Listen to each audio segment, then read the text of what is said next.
பாட்டிலுக்கு 10 ரூபா, பாட்டிலுக்கு 10 ரூபா, பாட்டிலுக்கு 10 ரூபா. இன்னமும் பாட்டிலுக்கு 10 ரூபா இல்லை, 20 ரூபா, 30 ரூபா எல்லாமே எக்ஸ்ட்ரா வாங்கிட்டு தான் இருக்காங்க.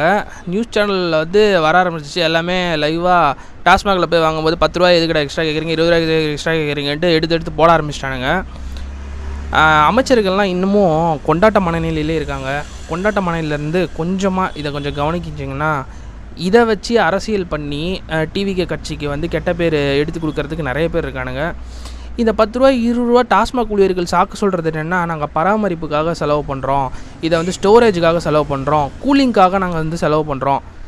எம்ஆர்பிக்கு மேலே 10 ரூபா 20 ரூபா 30 ரூபா வாங்குறது எவ்வளோ பெரிய தப்புன்னு தெரியாமல் ஜிபே பண்ணால் கூட அந்த ஜிபேயில் ஆதாரமாக நீ எடுத்தாலும் எடுத்துகிட்டு போடான்னு சொல்லிவிட்டு அப்படி தாண்டா வாங்குவோம் அப்படிங்கிறாங்க. இது யார் கொடுக்குற தைரியம்? பின்னாடி வந்து ஒரு மிகப்பெரிய பலம் இல்லாமல், மிகப்பெரிய பவர் இல்லாமல் இவ்வளோ தைரியமாக பேச மாட்டாங்க. நீங்கள் எவ்வளவோ பவரில் இருந்துட்டு போங்க, என்ன வேணால் பண்ணிட்டு போங்க.